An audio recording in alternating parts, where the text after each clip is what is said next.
Hello, welcome to October 16th, 2022. My name is Kurt, and this is my daily Good Life meditation video. This is Rudy. He's a dog who bites. Let's see if I can get through this without getting bitten. Right? All right, I make this video every day to think about my life objectives and principles and to see how I did applying those to the challenges and opportunities of yesterday and to plan for today. First, last night and yesterday. I slept really good. Solid night of sleep. It's a rainy night. I don't know if you can hear the drip on the roof right now. Kind of nice. Rain in the desert. I slept well. It was another solid day of working at work and also getting ready for the move. Yumiko and I went out and had breakfast in the morning together, which was nice. Then we further prepared our house for movement. Put a bunch of our furniture out on the street in the driveway with a free sign on it, and put a note in the local Menifee Neighborhood Greens Facebook page to notify people that we had free stuff to take, and within 3 hours it was all gone. It worked very nicely. And then I also worked about a full day, about 8 hours of work on my one project going live, the go live event for that. So that was good too. And we're pretty solid with that. So that's good. Now today, so I really do have today free. I will keep monitoring the new websites to make sure they're all right. But today we're going to make a trip down to Huntington Beach, down to our new place, to drop a load of stuff off for the house. Then we will, and we're also going to do some shopping. That should pretty much take up the day. And I'll also walk the boys, of course. Hey. So yesterday and last night, well, I just talked about it all. So, and I slept pretty good. So with regard to the good life, let's do it. These 7 objectives are: 1, to always be ready to die, to have my life in a good, stable situation. Stable is not the right word. To have 3 things in order. That's a better word for it, order. My affairs, my finances, my paperwork, my commitments, etc. in order, my relationships, and my life's work. And they all are in pretty good shape right now. 2 is to make good and effective use of my time, not to waste my days. 3 is to develop and maintain good and sound life principles. That's these 7 objectives and 32 principles that I'm relating right now. And I do that through this endeavor, this daily exercise of reciting the Good Life Creed, exercising the Good Life Creed. 4, to cultivate good emotional reactions, to become a person who reacts well to life. 5, to perform good actions, just to do good things throughout the day. 6, to recognize my true limits and my true opportunities so that I'm applying myself in ways and in places that it can be worthwhile and make a difference in a good way. Not wasting my time. Not wasting my time on things that are outside of the scope of my influence or control. Very stoic element there. 7 is to just to do one thing at a time, and to do that thing slowly and deliberately and carefully. Next are my 32 principles. The first of these is the principle of war, to always be fighting against what I think is true. 2, the principle of reason, to use honesty, objectivity, doubt, and humiliation as my operating characteristics in trying to be a reasonable human being. Honesty, because I want to be true with myself and others. Objectivity, because I want to look at things from many sides. Doubt, to be a fierce skeptic. And then humiliation, because I welcome the chance to feel a sense of, to feel even humiliation when I discover that I'm wrong, including and particularly in the face of others. To be a man who can welcome and recognize and fess up to when I'm wrong. It's a good characteristic to have. Part of this, all four of those sub-principles of reason are part of the instruments that I use in the execution of the aforementioned war, my first principle. 3 is the Anchorhold. I don't believe that I have a soul. I don't believe any of us does. I don't believe in any gods or afterlife. As such, what do I have? What I do have is this seeming consciousness that I'm operating with right now. This thing that seems to be between my ears and behind my eyes, that I call the Homunculus. A very old word. You can look it up. It simply means the little man within. Next is the Anchorhold.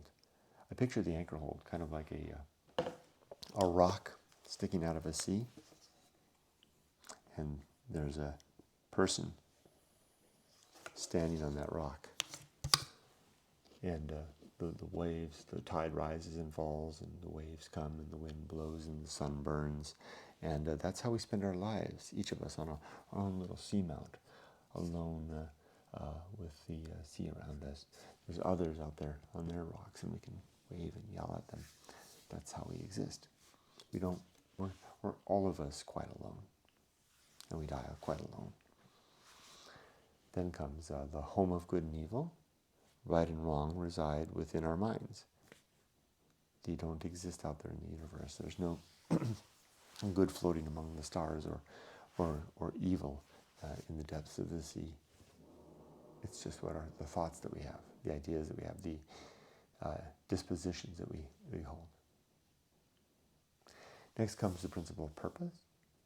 The 3 purpose in my life, purpose, I feel like, are, felt like he was going to bite me, to be a good husband and father, namely to raise my daughter to successful adult maturity, where success means viably able to carry on her own without us.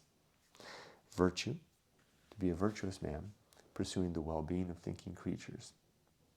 And then 3, my own personal mission is to share the story and message of going alone and the resulting good life creed, which are all contained in my book, Going Alone.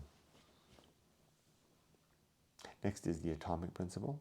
Everything is made of little bits and pieces, flowing and changing and forever transforming. This constituent body that I have, the one that he has, will soon fall to pieces upon death and be burned up, decompose, whatever the case may be. And the atoms and molecules some of them will be used elsewhere. Some of them may dissipate out as energy, as in heat, light, etc., especially if I'm cremated. It's good to remember that. What I am is temporary. What I am is, I am what I am until I'm no longer what I am. Little Popeye there.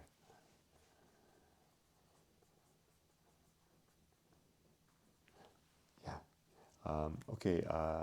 After that comes the principle of nature. Everything has some particular nature, and it's good to recognize what that nature is. He has a nature. His nature is to bite. You haven't seen him do it, but he does. If I pet him too long like that, he'll bite me for sure. If you pet him on the front side, he's a little bit better, but he'll bite me. I don't know what it is, but it's his nature. And it's good that I'm aware of his nature, and I expect it. And I abide it practically. I mean, you can see that he really wants a lot of attention. But that attention comes at the cost of whoever gives him the attention will ultimately get bit. It's by seeing that, by knowing it, by keeping it present in my mind, I'm not surprised when it happens. Although I will jump back and be startled and yell a little bit. I won't be angry necessarily. I'll just be recognize fulfillment of what I knew was coming. That's the understanding the nature of things, and I do the same thing in everything in my life, especially at work, where I am mandated to perform particular actions and to do particular things.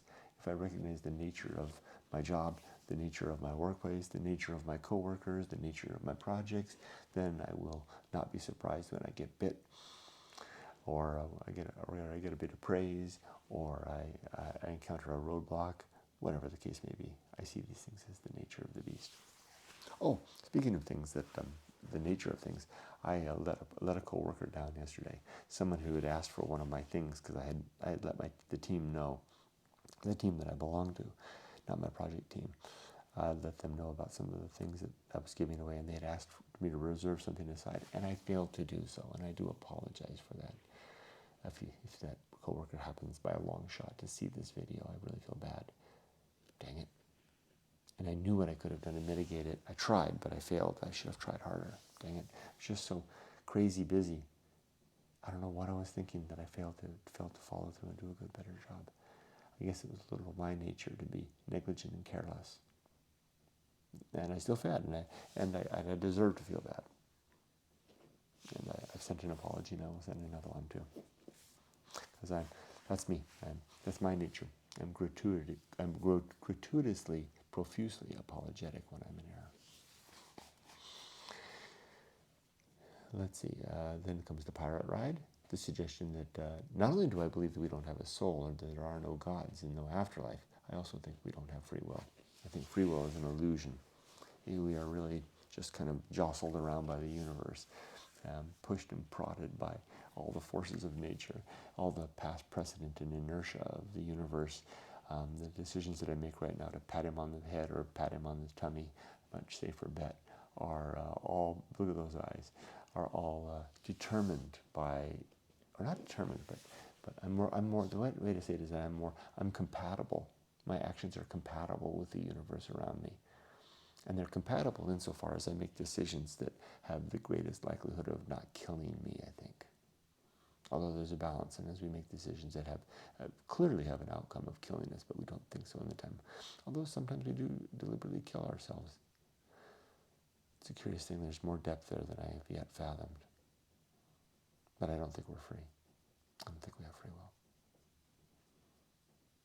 You'd think that would be liberating. In a way, I would say, well, then I'm not responsible for my choices and actions. It doesn't work that way. Because even though I believe it, my biology, my very structure, the way I am made is such that I think I'm free. So that's a good one. And I can't seem to get away from that.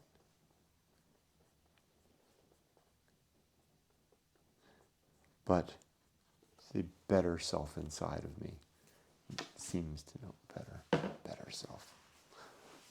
Why do I think that? Maybe I don't have a choice about that either, huh? Yeah. Ooh, it's quiet. He's scary, quiet. Yeah, you got that look. He gets this look in his eyes, like you know it's coming. And there he's doing this with his paw. Okay, come here. Okay, next comes maturity and the sub-principles of wisdom and fortitude. And in wisdom, fortitude, I think that was the third one. I don't have a book, I can't look it up. In maturity is wisdom, fortitude, integrity, that's right, there are three. Maturity is the state that we arrive at when we can remember our past successes and failures. Maturity is wisdom, we are wise about our past successes and failures and have the fortitude to do better, which results in having a life of integrity, where our results and actions match our better endeavors. We're not repeating our mistakes again necessarily. Next comes the social principle. We are social creatures. We need each other. And the sub-principles there are diplomacy, justice, conspiracy, and there's one more. Diplomacy, justice, conspiracy. What is the other one?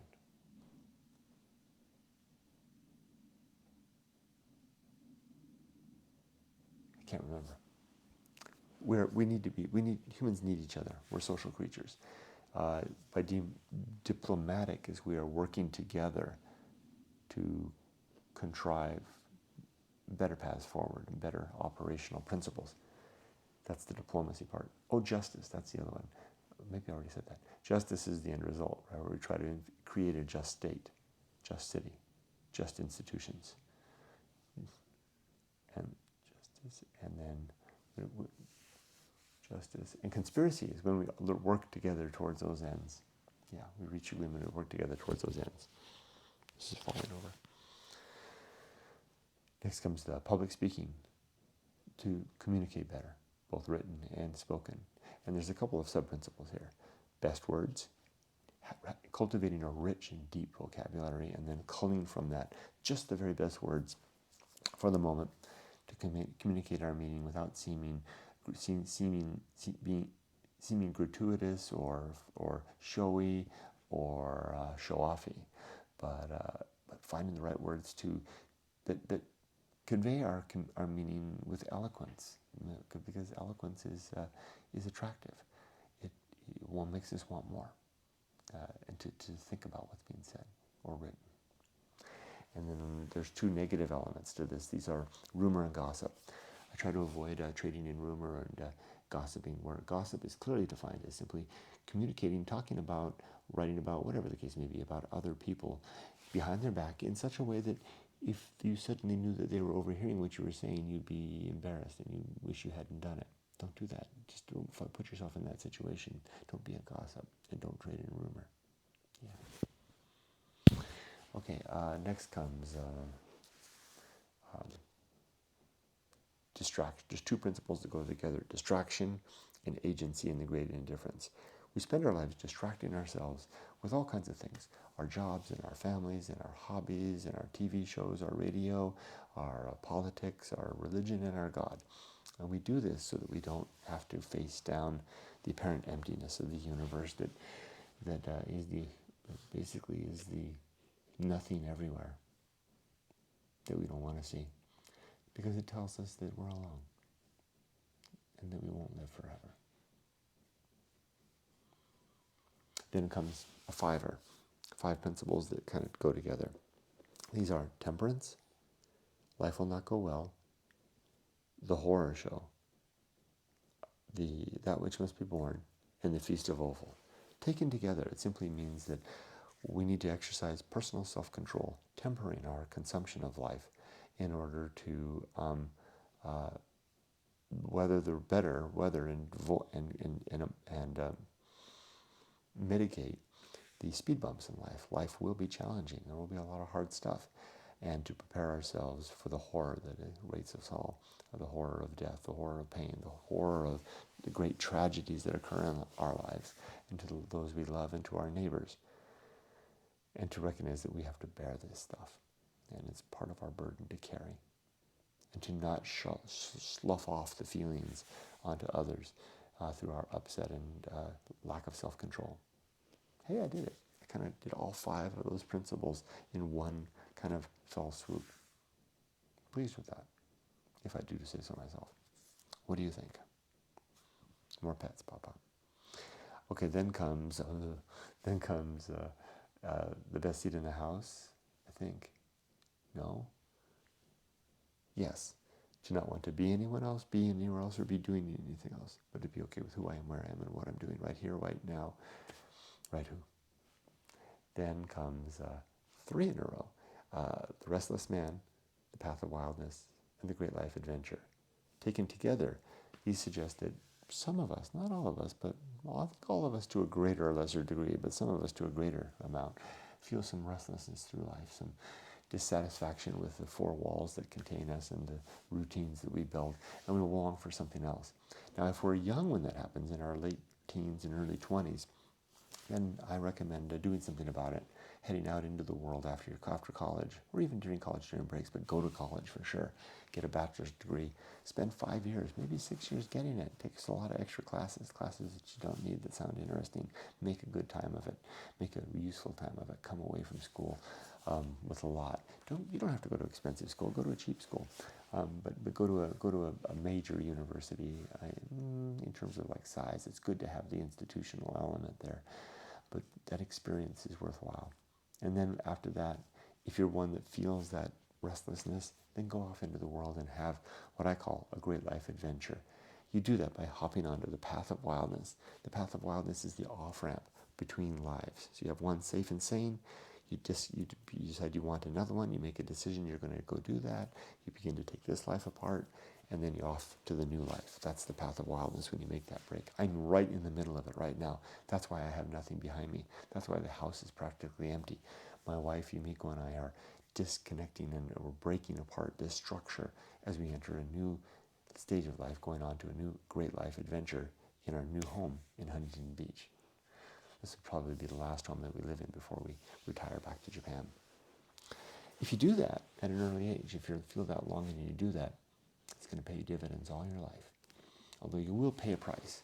You'll be behind those that didn't do it. The others that stayed behind and started their careers after college and bought a house, got married, started a family, they're going to be 2, 3, 4, 5 years ahead of you in everything. Maybe you'll catch up, but probably not. And that's okay. There'll be something that you have, I think the word, sometimes words pop up. I don't think that's the right word. Borrowing from my work as a project manager, we use the term mitigation. That will have been a risk that you have mitigated through your efforts. And there's something to a mitigated risk. Rather than just letting a risk stand, right? Okay, so I just did 3, right? Yep. Now comes the risk of avoiding risk. There's the deep and the surface level risks of life.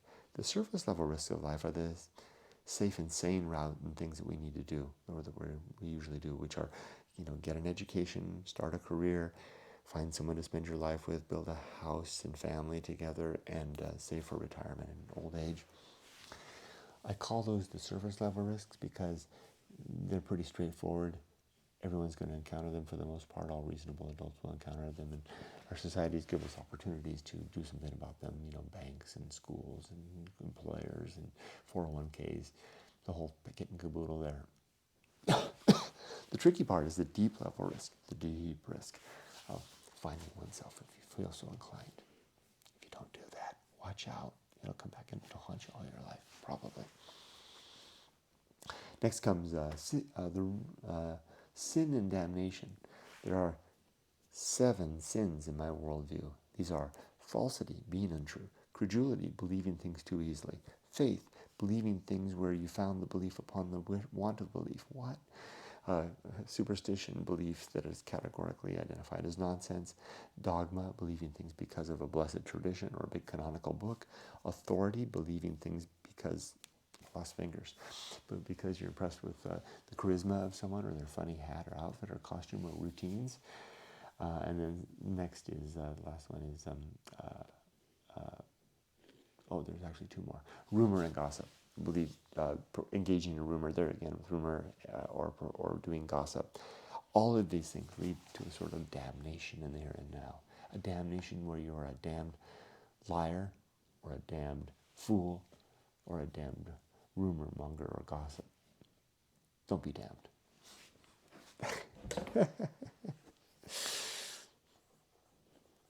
I like that one, be best. Don't be damned. What do you think of that? Okay, after that comes sin and damnation is complete oblivion. I don't think there's anything that, as I mentioned, I don't think there's anything to survive.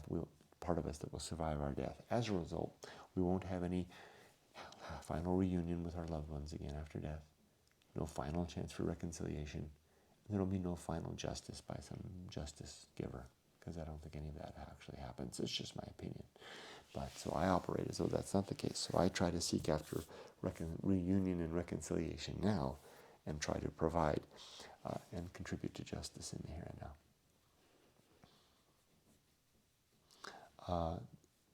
now. Closing in on the end now. That was complete oblivion. The bullseye, striving for the mark but usually missing. The season of philosophy, a time to record what we've learned along the way. Have the pen and paper ready, especially if you've given yourself 1 or more great life adventures. The uphill climb, trudge, trudge, trudge, every day higher than the last. Looking around and with a more expansive view, thinner air, better fit, better having lived a life more in accord with our ambitions, our worthwhile ambitions. For me, the ambitions of the good life. Then arena and utility. Life is an arena for the execution of our principles in pursuit of our objectives. And then the principle, oh yeah, nothing is enough. Nothing is enough. Reminding myself to less. And then lastly, the principle of fun. Reminder to have a good time today. Let's have fun today, Rudy. We get to be together today. We're both healthy today. We're both doing good. Let's have fun. Shall we? Shall we? Shall we? Yes, we shall. And we'll also have fun. I'm going to have fun today with my wife, too. We're going to go out and have fun today. Go to Huntington Beach, take a load down, look at the new place, think and dream. And then also enjoy the anticipation of tomorrow and the remembrance of yesterday, the good times, and also the lessons of the challenging times. There's my Good Life Creed. Knocked it out.